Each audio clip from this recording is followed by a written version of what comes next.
I'm away from doing the show. A little travel involved. I'm in another remote location. I'm your traveling correspondent here today, searching the world for dysfunction so we can all come together and fix it one dynamic at a time. So, anyway, I am on the road, and Wednesday we had our big dating event. I think you can still go find that if you want to. You go to boundaries.me/dating to see that. But anyway, we are back. And so we're going to be talking through all of life's dilemmas today as our callers present them, which we always depend on and we're always so grateful for. The callers who do that, they make it work. You know, it's your stories. And here's the number to call to get on the air: 844-940-2774. 844-940-2774. 844-940-2774 to get on the program and share your stories. And that's what we always do here because we learn from the callers and we learn what's going on. Then, not only in their context, you might not be able to share the specific context, it may not be your mother in law or your son or your husband or wife or cousin or boss or job or that particular goal or that addiction. But in all of those, there are dynamics that are common to all of us. And what we can identify with is, even though you haven't had that context, you know what it feels like to be abandoned, betrayed, rejected, encouraged, healed, learned, sad, all of that. And there's pathways we learn. And that's the hopeful thing, that there are pathways out of dysfunction, one dynamic at a time. That's what we talk about here. Okay, speaking of talking, I usually begin the program while the calls are coming in. And let me give you the number again. We have a line open, I'm sure, at this point. It's early in the program. 844, go get your pencils. I'm going to repeat that. 844-940-2774. 844-940-2774. 844-940-2774 to get on the show. So, every beginning of the program, I always talk about some concept that I've been dealing with, either personally or with somebody I work with, or research that I've read, or, my studies have taken me, or wherever it is. Today, I was reminded of some very, very deep truths, and in a deep way for me personally. I might get a little touched, little teary-eyed as I share this. Some of you who've been listening to the program a long time, I did an interview with my daughter Lucy. We have two daughters, Olivia and Lucy's the younger one. She's 18 now. Did an interview with her a while back when we were in COVID lockdown. Many of you responded, "Bring Lucy back," and she talked about some of her path of working through some anxiety issues that were related to things that happened to her. And it's very, very moving. Well, Lucy is also a budding, I'd say more than budding. She has several songs out there now. And she just released a new song today, and it's called Crash and Learn. Crash and Learn. Just found out that Apple Music has listed on their new pop songs take a look list, or whatever they call it, and then one of their hit repeat lists. So it's making a big splash on its first day. It's called Crash and Learn. You can find it on Spotify or Apple Music or wherever you listen to your stuff.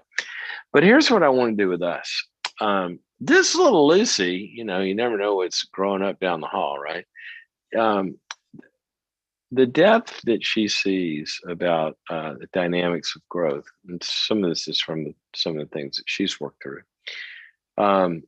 The lyrics of this song, I just wanted to have us look at them for a moment today, because it's kind of where I've been living today. But basically, the song is about, as she titled it, Crash and Learn. Now, why did I never think of that phrase? I've been in this kind of work for decades. Instead of crash and burn, how about crash and learn? Duh, why didn't I think of this? Well, Lucy did.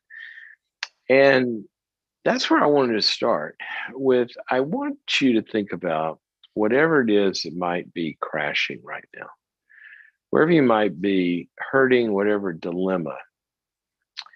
A lot of times in life, we go through things and they can do one of two things oftentimes.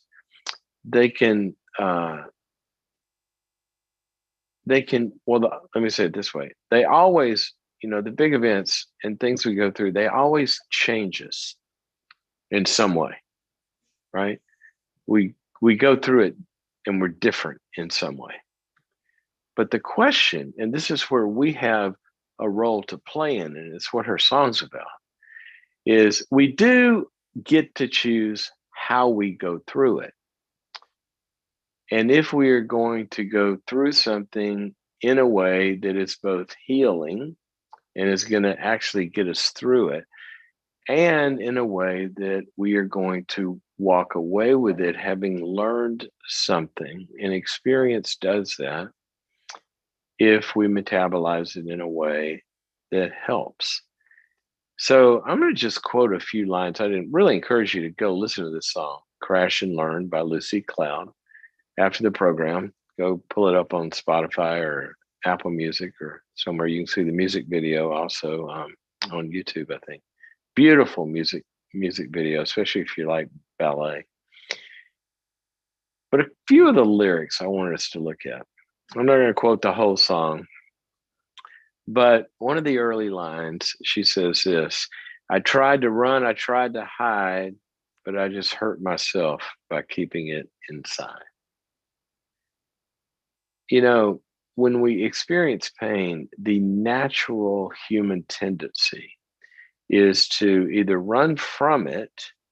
We run from it a lot of times by continuing to trying to do something that's impossible, change a person instead of face the pain of they're not changing now, what do I do with that?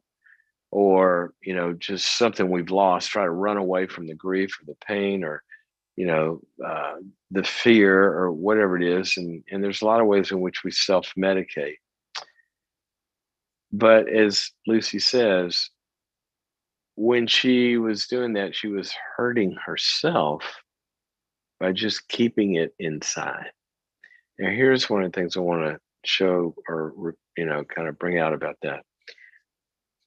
It's an overused analogy, but um, it's a good one, I think. Is that sometimes trauma is like this, loss is like this, a lot of things are like this. Sometimes we have kind of a pus wound.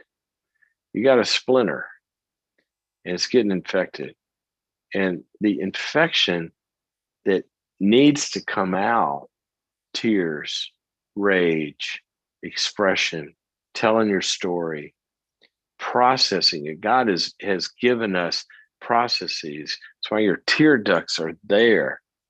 So, a pus wound doesn't have a tear duct. It wasn't supposed to be there, right? You got to make a tear duct. You got to open it up. Well, that's why your tear ducts are there, to give expression, to get this stuff out. Don't hold on. And some of you are walking around, you have been hurting in some way for a while. And it's time to find a safe place to open up and stop keeping it inside. So, as Lucy says, I tried too long, keeping it inside, and I hurt myself by keeping it inside. So the first thing I want you to think about is, how are you running from talking about something or facing something and hiding from it, as we all do? And where might you go stop keeping it inside? Begin to process it, to find a group, to find a counselor, to find a friend, and get it on the outside of you, but have it land in a place that's good and healing. Then she says something else. This is amazing. This came out of a kid. She says, every shortcut doesn't work. Every shortcut doesn't work. It goes on with a bunch of other lines that rhyme. But the phrase I want to lift out there was every shortcut doesn't work. And she says, you got to be lost to be found. So sometimes we're afraid of going into that lost feeling of giving up the shortcuts, trying to get around it. We got to go into it. And the tears have got to have their day. They got to have their voice. And there's no shortcut around that. And sometimes a shortcut is the longest route because there are going to be false starts. We try to take a shortcut. Shortcut can be the longest route. And then she says this, she says, got to get past the burn. You're going to go into this. It's like a runner's burn. They go into it, but they keep going and they keep going and they get past the burn to the good stuff. Sometimes you're going to start to face things and go through things, and it's going to feel like this burn is longer than me. I can't outlast this pain. That's the feeling. And we know the mind will tell us that. Something called the 40% rule, where we'll start to feel like I've hit my limit at about 40% of our actual limit. But you got to get past the burn. You got to get past the feeling of, I can't do this. I can't make it. It's too big. And get past the burn. And keep going. And then one of my favorite, it's in the very last verse, one of my favorite lines in the song is, she says, I won't run and I won't hide. I'll stare my demons in the eye. Where it's really, really about staring the truth that you feel is your enemy, obviously. The pain, the demon, the badness, the ugly truth. She says, I won't run, I won't hide. I'll stare them in the eye. That's a courageous step for anybody. And so I want you to find a place where you have people supporting you to do that kind of courageous step. And that's just a few of the lines from the song that stood out to me that I know you and our audience and things we talk about that have to do with it. We chose not to play the song because we were afraid sometimes the platforms will remove a video that has a song on it because they're worried about copyright laws. And so we chose not to play it. But I would encourage you to go to your music platforms, either Apple Music or Spotify or wherever you find your music, and look up "Crash and Learn" by Lucy Cloud, and see if you identify with those lyrics as much as I did. The good thing about it is, we were talking about this before the show with the team, is that there's a hopeful message in this because you can hear it in her song that she went through some things, and which she shared about on the interview here. You can find it in a previous episode. But there's hope. And when you stare the demons in the eye and you get past the burn and you stop hiding it and you go through it, it is hopeful. But it's hopeful also when there's a path. And so just, can't do all of this in one day, right? But we just want to say a few words about that before we go to the calls. That when there's a path, a path through a forest, right? A path. It's going to give you hope. I mean, you're sitting there stuck. Oh, look, I found the road. There's the road. Okay, we got a path. Right? But what does a path do? One of the things a path does is it makes, and I'm going to focus on one of my favorite verses here. It's out of the book of Hebrews, and it says this. It says, make level paths for your feet so that the joint that is broken, or bone that is broken or put out of place, would be healed rather than further, made worse. Well, how do you do this? If I got a broken leg, if I'm going through the pain, how do I make sure it's not going to get worse? by making a level path for my feet. Because if you got a, I'm going through, as you know, I had knee surgery and now I got to have back surgery. And I need level paths to walk on. I can't go out and do the hiking and other stuff that I used to do. Can't do it yet. I'm going to have back surgery soon in the next few weeks. Yay, finally. And hopefully get my ability to walk back. But right now, I'm not going on any cobblestones. I got to have really level paths. So as you come out of this stuff, you don't want to be going back into unlevel paths. You need a safe place and a path that holds you up.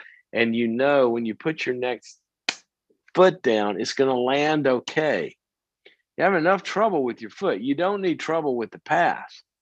So get a good therapist, get a good group, get some good friends where the path itself you can depend on. All you got to do is get past the burn, like Lucy said, and get it out and start to, take that step. But you need a level path. And that's the context that you got to find to do this work in. And we're a big pusher here for seeing a good therapist, getting a good few people around you that are going to support you, getting a mentor, getting a teacher, getting a coach, getting fellow journeyers who go with you through this. So you want to do this in a tribe, right? It's one of the reasons I love our tribe here on the program. So a path has a way, a path has, some security to it. And it also has a methodology. When you're talking about working through some of this stuff, what's the plan? You need a map. A path. If you find a good path, you go to a park or something, hiking trails, there's always a map up there. It tells you where you're going, what turn to take. I want your path to have somebody that's a map maker. That's what a good guide does, what a good therapist does. That's what a good recovery sponsor does. They have a map because you don't know, right? You haven't gone through this yet. They know the steps. So, what have we said? Thanks to Lucy. Tried to run, tried to hide, hurt myself by keeping it inside. So let's stop keeping it inside. Every shortcut doesn't work. Past the hurt. You can't. Shortcuts aren't going to work. We got to go through it. You got to get lost to be found, she said. So we got to really enter into as bad as it feels, as lost as it feels. And then when it starts to burn, she said, keep going. You got to get past the burn, but the burn will end if we keep pushing ourselves. So at the very end, she says, I won't run and I won't hide. I'll stare my demons in the eye. So let's face these things. Let's do it with a path that is secure and safe, a path that we know is headed out of the forest, and a path that when you take your steps, you're going to land well, and there is a map. Somebody knows the next step. They've been there before you. We're not talking about trailblazing when we're talking about healing. That is for pioneers and search and rescue teams going to places where nobody's ever cut a path before. That's not healing.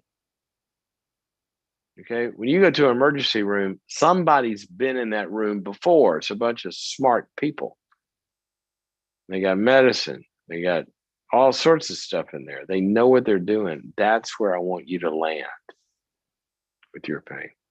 So thank you to our youngest daughter, Lucy. Congratulations to you on your new song out today called Crash and Learn. And again, I encourage everybody to go take a listen. Go. I think if you look it up on YouTube, you can see the music video. Beautiful, beautiful music video that's built around a ballet expression as she sings the song with the ballerina. Take a look. All righty, let's go to Cynthia, who's calling us from the great state of Georgia, which happens to be, Cynthia, the state that I am in right now. Welcome to the program. Oh, really? How about that? Well, hello. Welcome to Georgia. Nice to have you so close by. It is. It's a beautiful, beautiful place. Beautiful place. How can I Yes. help you? So first, I just wanted to tell you that you've been a mentor of mine for many, many years. I think I read your first book when I was in my early 20s. I'm 42. I think Safe People was the first book I read of yours, and I've read many since then. And so you've been a mentor of mine for years, and I just thank you for all that you've done for so many people, myself included. Last summer, on one of your live, these live feeds that you're doing on social media, I was listening, and you had mentioned the book Necessary Endings, and I was in the middle of, I was on the fence with a guy I was dating. We were together for almost 2 years. And that book really helped bring a lot of things, give clarity to things we're not together anymore. So you fell on the right side of the fence, it sounds like. I did, but it definitely, it was definitely a painful process, but yes, I did. Hey, yeah. It's no picnic getting off a fence, because you're on a fence for a reason, because it feels good on that side, but it doesn't feel good. I'm rocking back and forth here, but guess what? How long ago was this? We haven't been together now for 8 months. Okay. Initially, Cynthia, yes. do you know that you're 8 months without whatever that unresolvable pain and problem was? It's gone. Yeah. Or you'd still be dealing with it. You'd still be dealing with it. Yes. And I don't want to get back together with him. But my question was, is it okay to re-engage as friends? Because now when I look back, retrospect to our relationship, I think all along he was a good friend to me, and I don't think he ever knew how to be in a relationship. I was the longest person he ever dated, and he wanted to marry me, but then at the end he didn't want to go to counseling, he didn't want to work on issues even though he said he would. And that was pretty much the demise of our relationship. I caught him on a dating app. He wasn't talking to anyone, but then when we started having these talks of going to therapy and him getting off of the dating site, he went off for a little bit, but then he got back on. And, then he told me, don't wait for him, and that he felt he was making a mistake. So, I know I don't want to go back to that. Clearly, he has a lot of issues that, and I know what were the issues you wanted him to go to counseling for? Was that the issue when you caught him on the dating app? Because I felt like that was an addiction for him. I think he likes I think he liked the thrill of just swiping left or right. I think, and there was an issue with intimacy, physical intimacy, and just emotional intimacy. And, I just felt like he had a hard time connecting with me. Anytime anything would come up. Go ahead. Well, I was going to say, on the emotional intimacy side, what do you mean? You couldn't connect with it? I just felt like he wouldn't let me in, and I don't even know how to describe it more than that. For instance, I remember one time we were in a car talking, and I said, hey, when was the last time you cried? And he's like, oh, we were talking about something, and I said, how long ago was the last time you cried? And he said, oh, maybe about a month ago. And I said, okay. And I was like, well, I'm sorry to hear that. And I said, well, what made you cry? He's like, well, something sad. And then he just left it there and didn't go past it. It's like, okay. That was typical? I know men are very, yes, it was typical. Okay. That was very typical. Yeah. All right. All right. So now you're wondering, what do you want to do? If to re-engage, but just as friends, just as platonically. And even part of me honestly wants closure, because I don't really feel like we had closure, and I knew that with him I probably would never get that. The last conversation we had was back in 4th of July weekend, and basically, he told me not to wait for him, that he felt like he was making a mistake, that we were supposed to be together. I tried to give him back the key to his house because I had his key, and he told me not to give it back to him, and that was pretty much it. Now wait, say that again. What did he tell you? To keep the key to his house, that he didn't want, that he felt like he was making a mistake and that he was supposed to be with me, but that he felt the need to, this part I'm adding now but that's an important part. He said he felt the need to continue to hunt. Oh, so he did the breaking up? I thought you did. Yeah. Initially I did, and then I gave him a chance to work on things, and then I started reading your book. I see. And so then I started distancing myself, and then here we are. And then yeah. All right. I went away to be with you wanna re-engage. Why? Well, hearing the way you're asking that question makes me know that we're not playing poker here, obviously, right? I think no. I'll try honestly, to Cynthia. I'll try it again. I'll try it again. And and why would you want to re-engage with him at this time? How's that? Honestly, I think it's because I'm lonely, and I think that's what it is. I've been in Georgia for 2 years. I moved here partly for him and for my job.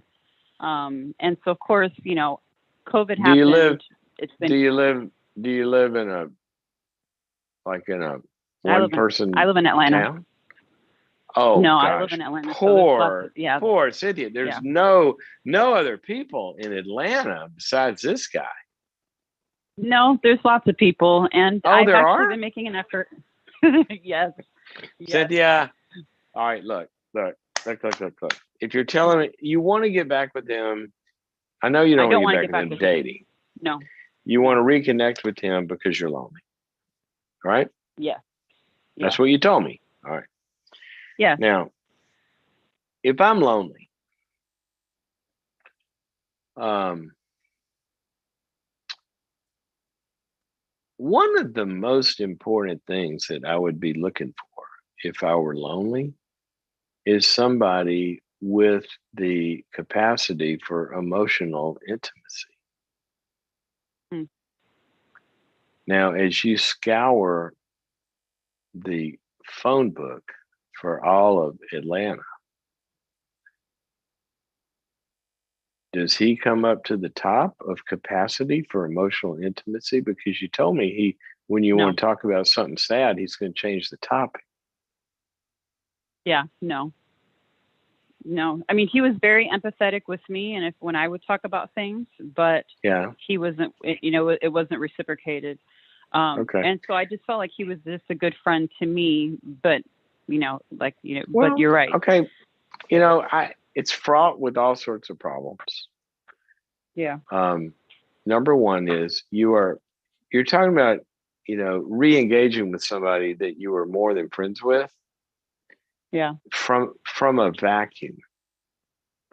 And typically it's in a vacuum, when you're feeling alone like you are and this, that, and the other, that the greater our need, the greater our capacity to minimize what's missing.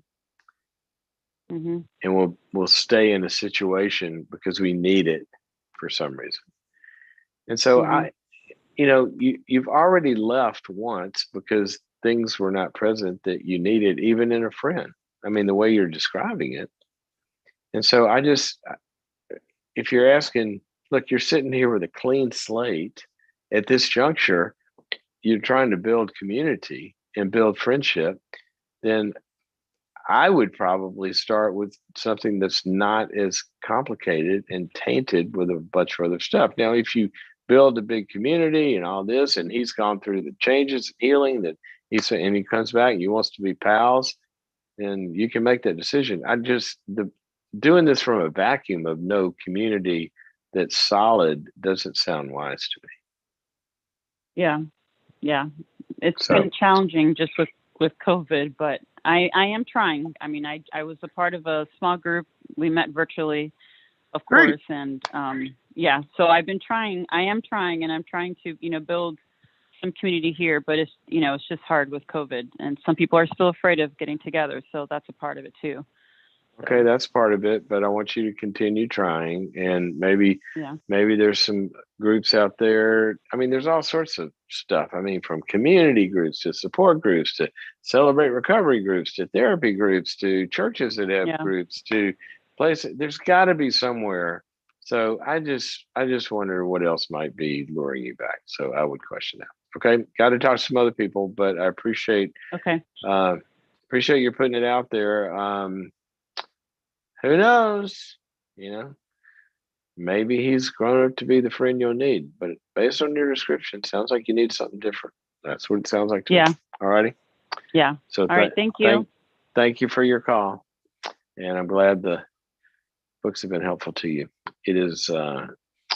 It's always good to hear from people who've been in the growth path a while that this path is like it's not a 1 day thing. I love talking to people that for have entered down a certain road for a long time. It's getting better. Very encouraging. All righty. Let's go to where are we yes, sorry, my screen is doing some weird things. Anne, who's calling us from North Carolina, welcome to the program.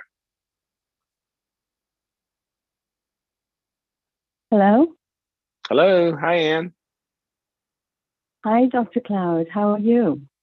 I'm very well, thank you. How are you? I'm doing well.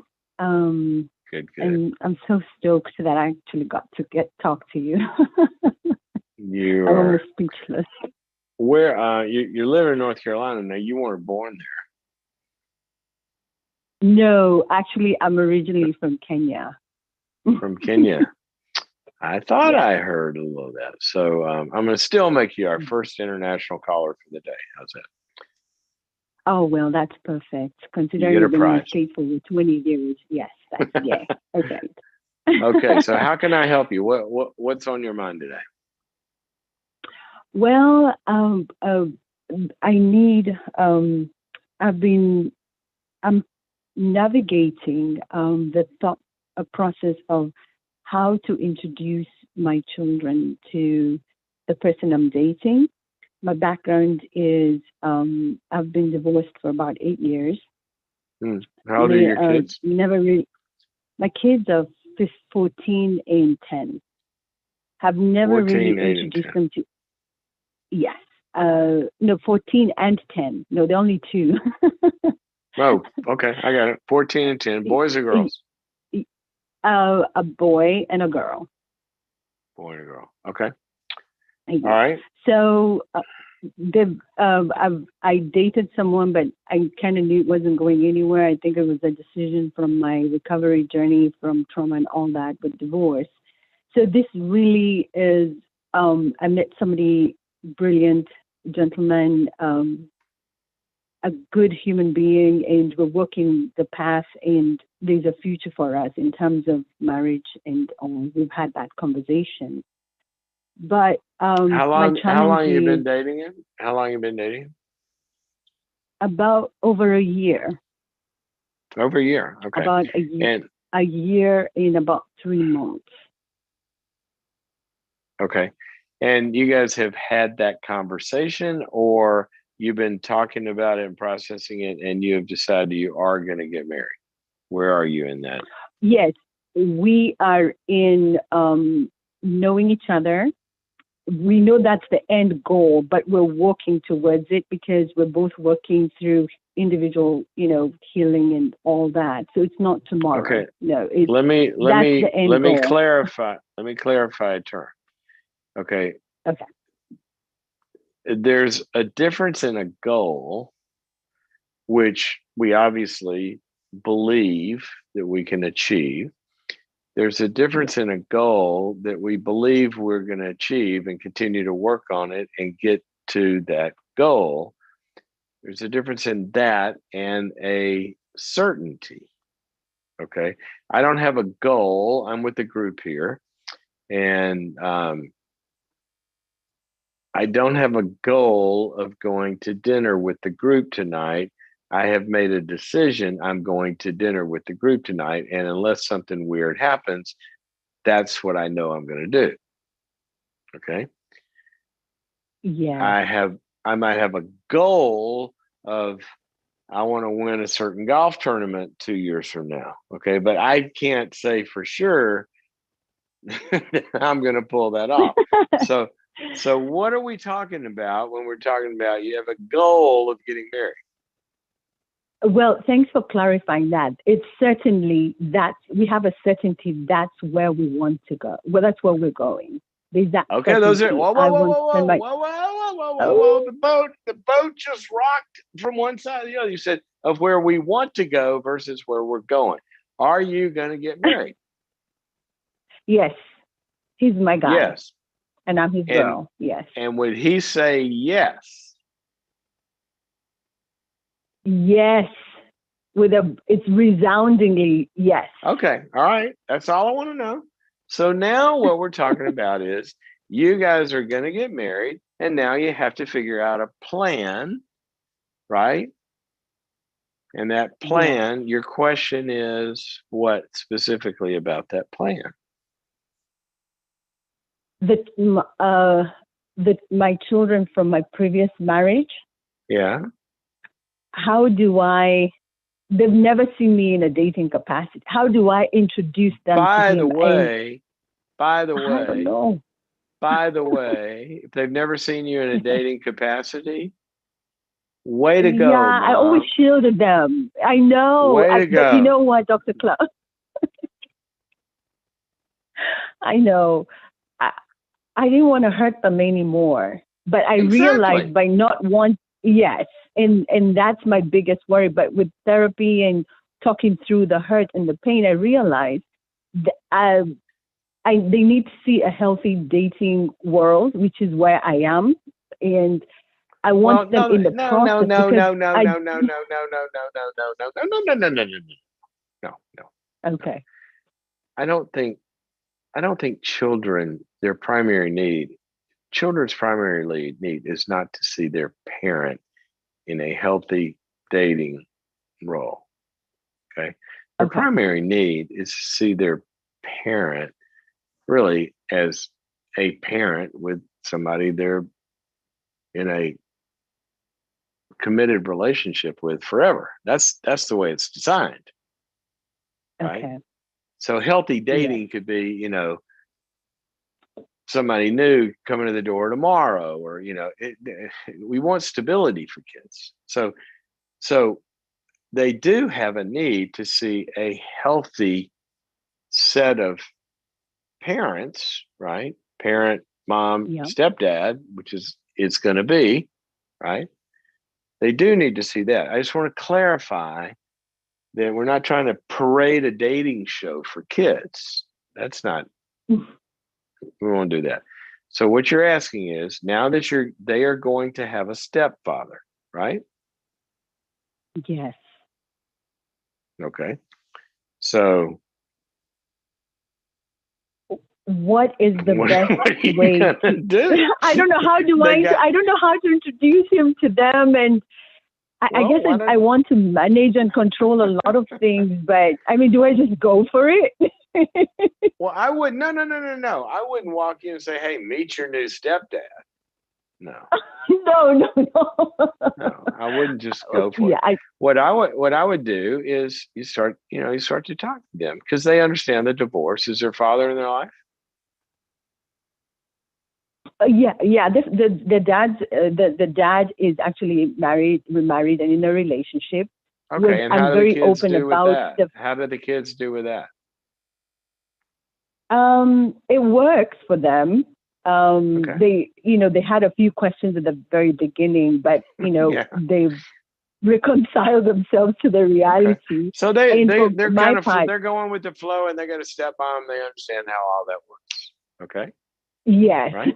Okay, so So, and they then know. for Do me, they know you date? They just never have been exposed to the people you date. yes, I've been very open. It's like, yes, mommy Okay, does date, so but so why the don't before you, why don't you say I instead of mommy? Let's make it about you and oh, them, and not a third person. Okay, so oh, so okay. yeah, so how about something like this? So you guys Hmm. know that I do go out on dates sometimes, and they all know this, right? Bye, mom. Have a nice time. Whatever. Um, uh, well, now I'm I've been going out. I've been seeing this man that I've really enjoyed going out with, and I want you guys to meet him.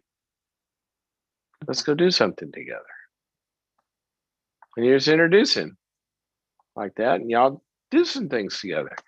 And then, when they ask you, you say, well, right now we're spending time together, but I really like him. How do you guys like him? What do you think about?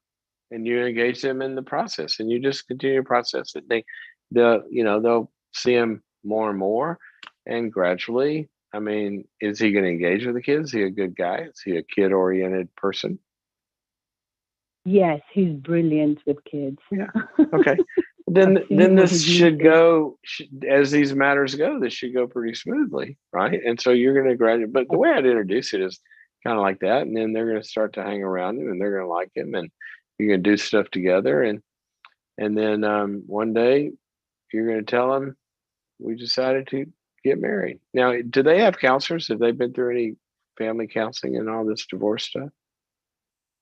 My son is both are, yes. They both have for different, not of the family counseling, but for different reasons. Yeah. Okay. Then another thing I would add to the mix, and then I'm going to talk to some other people, is I talked to their counselors and got to get an assessment. Where do you think they are for hearing this? Did they ever talk about and kind of how would they suggest, knowing the kids, how would they suggest that you introduce them, and I'd get somebody knowledgeable in their developmental path to do this. But it sounds like this is going to be a pretty straightforward one for you. They already know what a remarriage looks like. They know that you date. Now you're going to introduce them to somebody. I've been going out with a lot of people, and this guy's really special, and I want y'all to meet him. I think y'all are going to like him. We're going to go bowling together or something, and then they'll be introduced to him, and I hope it goes well. Okay. Wow, that's awesome. That's brilliant. We'll try that. All right. Well, I'm glad. Right. I'm glad you found a good one, and I'm glad you're certain about this before you do it. That was the good part. Okay, thanks for your call. Life is a weird deal, right? We're, it's sort of like, every time I've ever written a book, this is to varying degrees, but I always kind of knew where it was going, right? I know what this book's going to say until I started writing it. And you get into writing it, and it starts to take different turns, right? And well, I thought I was going to say that, but that really doesn't even fit in this book. I got to put that in a different one there. And then whoa, why didn't I think of that? Well, kind of life's like that. We got our plan, and there's an old saying. What is it that if you want to make God laugh, then make a plan, because God has his own plans. One of my favorite verses says that we do develop a direction, a path comes from our heart. We kind of know what we love and where we want to head and all this kind of stuff. And then it says, but God directs our steps. And so we don't always know the path or the steps or the direction or the turns that our lives are going to take. I certainly would have never thought I'd be doing what I'm doing now. And, even a handful of years ago, our lives change. I kind of am doing what I've always done, but doing it in a very different way. You know that about your life. So some of you found yourselves, you thought you were going to the altar that first time. That was going to be the story. That was going to be the book. But then that book of life, the book about your life, took a different turn than you thought. And sounds like that Anne has written this next chapter of her book in a pretty wise way that a bunch of us could applaud. She's done her healing. She said she's worked hard on it. She's protected her kids. Apparently she's done enough work to make a good choice, and she's being diligent about that. So way to go, Anne. All righty. Let's talk to, where are we? Kevin, who's calling us from somewhere in California. Welcome to the program, Kevin. Hi, Dr. Cloud. How are you? Good. How are you doing? Well, I've been better. Yeah. Okay. Can you hear me okay? I heard that. Okay. So my question for you is, my ex-wife and I are trying to reconcile, How long you and been split up? we've been officially divorced a year, and with the separation 3 years. Wow, long separation. How long were you married? 21 years. 41? 21. 21. Okay. And what led And to known the each other for 30 separation? years. Oh my goodness. So what led to the separation after 21 years and the divorce? Um, I had some issues with some improper friendships with some females. It was nothing physical or emotional. And Hmm. also, I had a late Wait a minute. diagnosis in my life.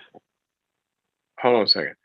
An improper relationship with a female that wasn't physical or emotional. What else is left in the menu? Well, it was more as a friendship or with a single mom that needed help moving, Huh. um, that type of stuff. And she was in our small group at church, and I volunteered to help out to do that for her. There's nothing wrong with Um, that. So how did it get to from there to divorce? well, with accumulation over the years of having issues in our marriage, and one of the biggest things too was an undiagnosed of ADHD that I had that caused havoc in our marriage. Okay. Let me and And I'm not trying to be pejorative here or anything. I'm really trying to understand if I'm thinking about if a guy is just you're in a small group, you got a friend and you're going to help them out with some stuff, and there's nothing sexual or emotionally inappropriate, and you're just helping out. That's generally not something a wife would want to separate over. I got to know more about what went weird in there to where you would divorce over this. well, just that wasn't the only cause. It was um, two other women that had I had issues with also that at our church that basically had come on to me, and I don't think my wife felt like I took care of it as well as I should have. Okay. You had And no because interest or no involvement or anything. They just came on to you, and you weren't as clear with them as your wife wanted. That was it. I believe so. Yeah, I mean, I was in a position of more of a, I guess, in a power position there at the church, and some women are attracted to that, and and yeah, and those things have, it tend up being, more of a, I think they're predators, if anything. But that just wasn't the only thing that happened with our marriage. It had to do with also with my ADHD wreaking havoc on our marriage too. Being undiagnosed for years. Was it before I got on medication?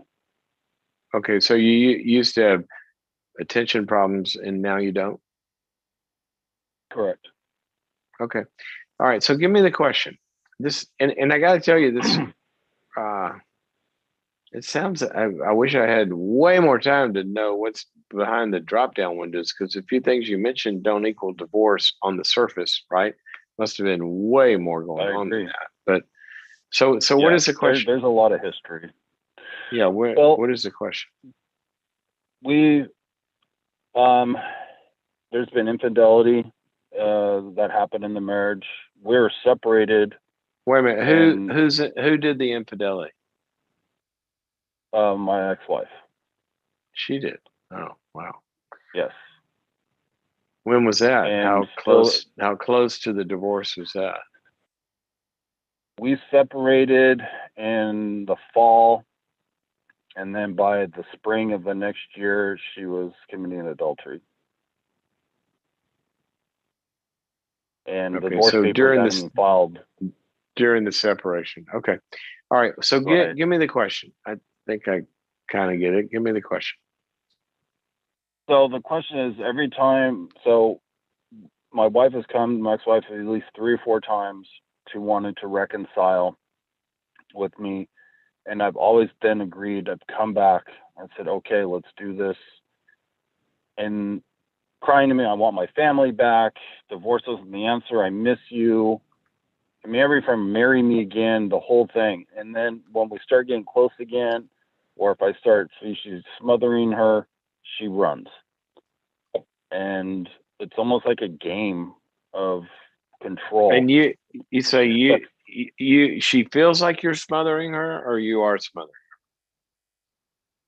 At times I know I did because I wanted like to happen quickly, but I know now we need to take some time. Um, my her. ex-wife has a real What is problem with what? she has a real problem with intimacy and getting closer. I think she's terrified of getting hurt again. Okay, and she runs. She says, "I want to be together," but you get close, and then she runs. Okay, right? Correct. Yes. Okay, so give me a question. What do I do with this? With the continuing asking me to come back, and I feel like there's no effort from her, any strong effort. It's always, we need to take this slow. And the other part is, she admitted to me a couple of weeks ago she doesn't know she could ever be monogamous again, and it's Okay, she so what just is the won't. My biggest issue. what's the question? My question is, what do I do with this, with her hardened heart, that she will not end up trusting God that He could restore this? Well, I think you can tell her, look, we both can trust God, but God's got to trust us to be able to do our part. And I'm here, okay? I'm showing up. I'm willing to get into a good path with you with counseling. But if I'm going to get serious about this with you, I need for you to do your part, wife, ex-wife. Right. And so right now, you tell me you want this and you get in it, but then you get, you know, afraid or cold feet or whatever, and you exit. Okay. That's not doing your part. It's okay for a little while, or some period of time to say that you have some fears and we need to work through those fears. Because if I'm causing those by smothering you, I don't want to do that either. But I am not going to agree to get back into trying this again and you bail again. If you want to try it again, then we're going to try again with a path and we're going to stay committed to it. And every time you get scared, you bring that into the counselor's office and we process that and stay together. Because I don't want a marriage with one foot in and one foot out. And secondly, I'm not even going to enter into even thinking about this process with somebody that tells me they don't think they can be monogamous. That's the definition of marriage. So you're saying you might want to marry me, but you don't want to marry me. So I'm not even starting this process until we get both those things in place. So how's that sound? I agree. Every time we've tried to do this reconciliation, she will not stop dating. She continues to date. Then no. It's like a permission to play. What if I showed up to the Army recruitment office and said, "Hey, I want to be in the Army, but tomorrow, but I still want to date the Navy and the Marines and the Air Force and the soccer team and a bunch of other stuff." They would go, "We don't want you. We want somebody who's Right. both feet in." So there's not even a starting point here yet. Yeah, and I agree. To me, it's either you're all in or it's nothing. And she doesn't like that attitude for me, that has to be all or nothing. And you can't reconcile if you're still dating other people. Marriage by definition is all or nothing. So tell her, find another sport.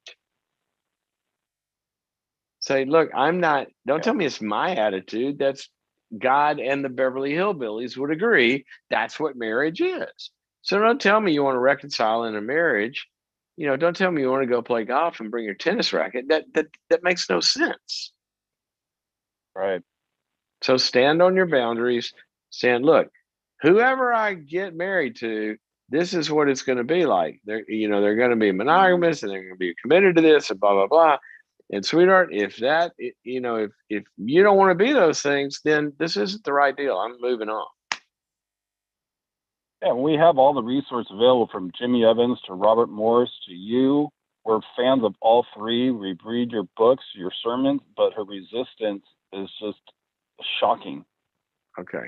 It's only, and I mean this, yeah, I get it. It's shocking until it's not. See, when we see enough behavior out of somebody where we are no longer shocked when they do that, then we've started to see reality. Right. So that might be the next step, Kevin, is to not be shocked.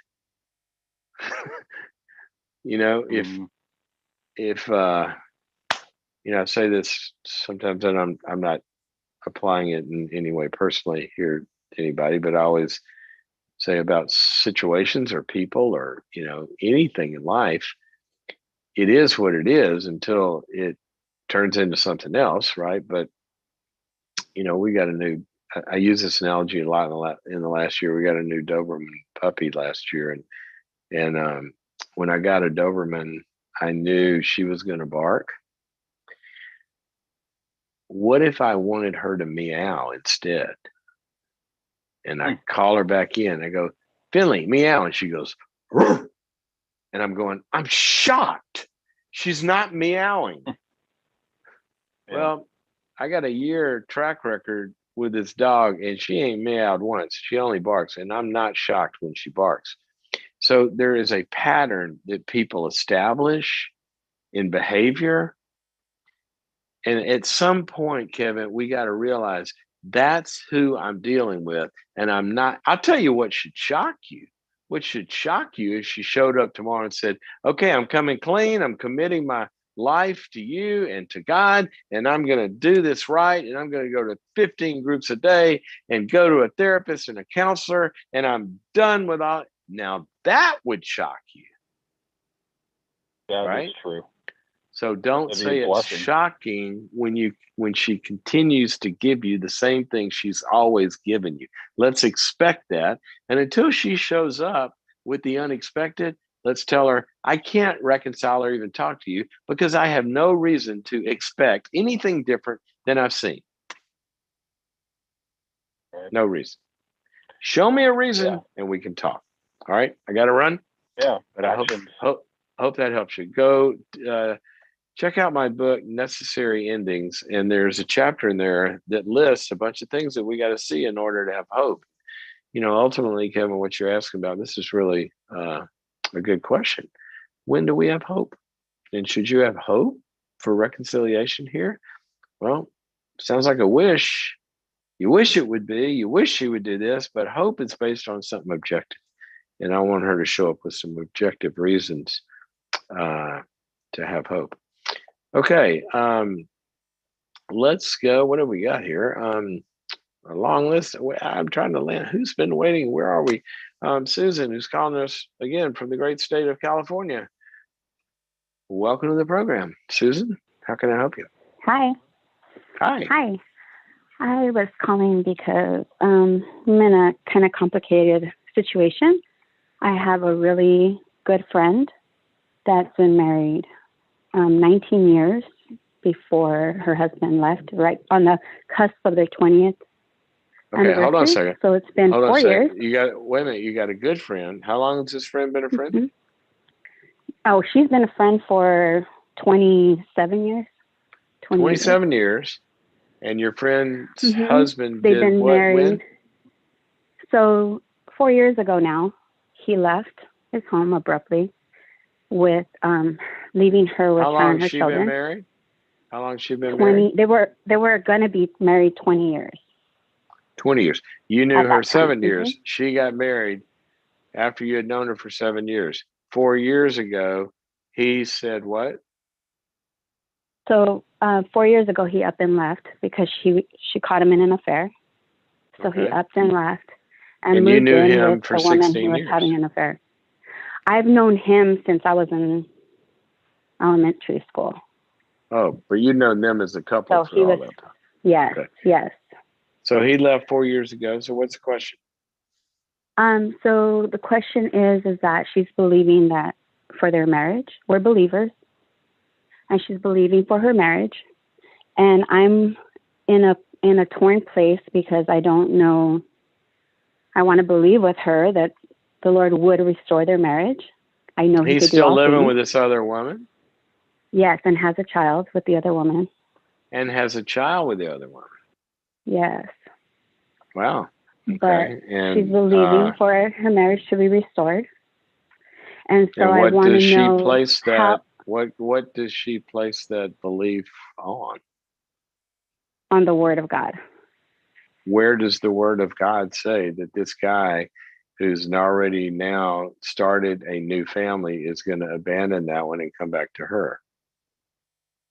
Well, that's what I say, but you said on the Word of God. Where is that? Well, her word is only that he promised to restore, to bring him back and restore. So that's what the promise is. She's standing on that. Where did he promise that? Where? In her head? I don't know. I'm not her. I just go based on what she's told me. But that's a good question. If somebody's telling me that God said this, I'd want to know where. Where did he say this? Because I'm sorry? I mean, it sounds like I don't know any more than I know, but it sounds like a lot of denial to me. The guy's expressing no wish to come back. He started a new family with a new woman, and she's denying that reality. Right. Is that what you think? Yes, I think that. I've asked multiple times, especially from the very beginning, when are you going to stop, like, waiting around? But because I mentioned how even the Word tells us that the Lord had boundaries, and he puts in boundaries for us, and they're safe to keep us protected. But I think, I know that you can't make anybody do anything that they're not wanting to do. So I can't force that, but I'm wondering how much damage am I doing when she comes to me and she's telling me that she believes for her marriage. I'm not in a place like if I'm damaging because I'm not telling her straight, like, don't do this. Or if I just believe with her that God can do. I mean, because I know God can do all things. But you don't believe. But that. I don't. How can you believe? Stop. How can you believe with somebody when you don't believe that you don't believe with her? Yeah. Right. So why don't you tell her I don't believe that? He's got another family. He's gone. He's not telling you there's any kind of interest. I think it's time to grieve this and let it go and move on. Okay. Well, I mean, help me. In fact, you could almost make a case. This isn't exactly right because it does say that they get married, but it's in Deuteronomy. I don't know exactly where, but actually, if somebody divorces somebody and marries somebody again, God actually forbids them to leave and go back and remarry the first one. Mm-hmm. Specifically, I think it's talking to the man there, but I'd have to go back and study that. But I don't know of anything. My wonderful wife just walked in. Would you like to say hi to the radio? So Hello. Yeah, I don't know anything. So maybe I don't know. maybe that's why. I'm sorry, I didn't want to speak over you, but maybe that is why she will not do the divorce, because they won't be. Because that's my thing. If you guys got divorced, I mean, God can always restore, and He gave the word tells us that God gave Israel a certificate of divorce and put them away because of their continual adultery. But I don't know what you're in His saying mercy, right now. I don't know what you're talking about. I'm sorry. What are you saying? oh, I was just mentioning about how you had said about a man, if a woman and a man got divorced, that he couldn't remarry his first wife, that wife that he divorced. Right. And I In said it Scripture. doesn't exactly apply here, kind of like it's the divorce and they're not remarried again. I understand that. Yeah, because they're continuing to be married. It's just I know. I'm sorry I brought up that analogy. I don't want to get lost on that. Yeah. I'm just talking about reality here. Mm-hmm. So if I were you and I were talking to her, I would say, I don't think you're facing reality. He's not coming back, at least today. So why don't you move on down the road? And like you're saying, if he doesn't marry her and, he wants to come back at that point, and, God bless you. But anyway, if that's the question, I'm going to be honest with my friends. You think she's in denial? You think she's in denial and needs to get on down the road? Then that's what I would say. Unless there's some reason not to that I don't know. No, I'm just, it's just hard when you're, like I said, it was more of, I want to make the right decision. I've told her, confronted her regarding it, and I've given her how she should seek therapy, and it's not healthy to continue to wait when he's moved on. Oh, good. So you have said all that. I have. Oh, yeah, well, I have. Then I thought that was the question. Rejecting. I thought that was your question. Should you say all that? Oh, I'm sorry. I'm just a little nervous. I have told her. No, it's okay. I just see I think it's more of the rejection of us losing. I've already lost him as a friend, and to lose her again, I think that's the hardest part about it. Is knowing the pain and the hurt that they're going through. And what is the question, though? It will be, okay, if she rejects you as a friend because you're honest with her, but you've already said it and she hasn't rejected you. So I'm still confused. I'm sorry. Yeah. I guess okay. I know what I should do. But stop. Whoa. I'm confused. You told me you've already done it. You said, you got to get through this. You got to let go of him. You got to go to therapy. You've already said I know, but she comes back and I fall back into the trap of believing with her because I see. Okay, so now you're back to, I haven't said it. I don't say it. I flip-flop. That's the question. Yeah, that's why I think I need to stand on what I really believe and not go back. But when you told her half of what you tell her, which is you think she needs to move on down the road, did she reject you as a friend? Yeah, she does. She stays away. That's why. Well, then I would probably. So when I told her, she has stopped coming around. She stopped talking to me. But I need to just speak truth, and because it's killing me inside to see the pain of the whole family. Okay. All right. Well, we're out of time and I got to go, but I'll leave it with this. If I got a friend, I would want to have a bigger conversation with her first, because it is the ultimate soil and context into which all of this falls. I'd want to say to her, what kind of friendship do we have? Because we have a real friendship. A real friendship to me is a friendship where we can be honest with each other. Mm-hmm. And the times that I've been honest with you about your marriage, you stop being my friend. Yeah. And I need to know, is that the kind of friendship we have? Yeah. Because I can't be honest with you. I need to know that's the kind of friendship we have. Now, look, we can also have the kind of friendship. I can be honest with you, and you don't have to do what I'm telling you. I'm not going to stop being your friend if I tell you we've had you that need conversation to bail. Too. Okay, now I'm more confused. Then what was the I'm ending of sorry. that confusion? I am a person of truth, and I know that Half the I time, speak straightforward. right? No, it's just with her, because with her, Okay. she's so close to me as a sister that I bend in the sense of going back, because Okay. she tells me, Okay. but the word and God Susan, has his just love and stop, his stop, mercy, and stop, just stop, so stop that for a part of second. I me. understand all the religious talk in here and the language she Yeah. uses. I need a question and I got to go. So give me, now I've heard three things, and I'm not trying to be weird or mean here, but you've told me three different No, it's okay. scenarios. I'm sorry.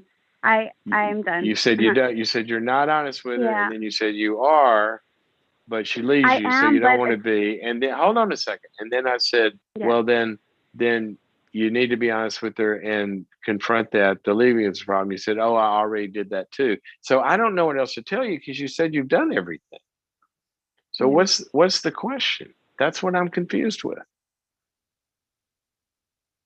I guess my main question was if I going back to the word, and I know you said it's like a religious thing, and maybe that's what it is that I'm trying to stand on that when she gives me, like, yesterday we had a conversation and she mentioned how, yeah, but God, when I told her about it again, we talked about it again, about not believing, like moving on. And then she brought up, but God's mercy and his love, he pursues us all the way to the end. And so she uses that. And then I feel like, then I guess I'm not seeing it that way. And so I back off of saying anything, because Wait a minute. I know that God loves us and he chases us and he continues to love us in our sin. So, Okay. but to me, I'm confused. And that's why I say I need truth. And I was calling on this program because I know you speak based on, your experience in counseling and all of that. And Right. I just needed to know, am I doing more damage still believing that, like trying to believe that God is, and he will restore her marriage? But you just told me that you didn't believe it. I know, because I'm so torn. I don't know it. That's why, because I'm torn, will it damage her to believe that? And I don't believe that. Oh, I'm so confused. Okay. I'm sorry. You are I'm confused. Now we agree. Okay. I do believe Yes. that. And you're getting confused, it sounds like, because you use the word believe in a couple of different ways. You say, I believe that, but should I believe differently when I don't believe that? But you just said you didn't believe it. So look, I think here, whenever somebody comes to me, and I'll leave you with this, whenever somebody comes to me and says, the Bible says this, or the Bible says that, or God told me this through, I go, well, show me. And the times when it just makes no sense, it's not in there. And so if I'm going to help her, I guess, if I were in this scenario and somebody said, I would be very frank with her, as you have done a few times. But what you do is, because of some fear, and this is what I think you would do well to go talk with somebody about. What is it about me that becomes afraid and confused when I get afraid that by telling somebody the truth, they're not going to like me or won't be my friend anymore? That's where I lose my ground. And that's what I hear. Yeah. And so I think if you're going to be a good friend, if you were going to be my friend, I would want to say to you, look, Susan, if there's something about me or something I'm doing that you don't agree with, please be honest with me and tell me. And so as I hear you, once you start to do that, then you start to flip a little bit because of these fears. So that's what I would look at. Okay.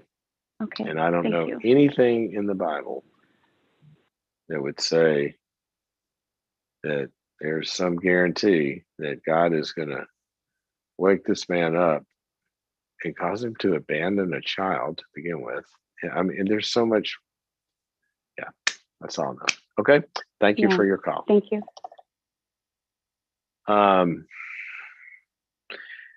Sometimes, and I appreciate Susan's honesty there, because she said, sorry, I'm confused.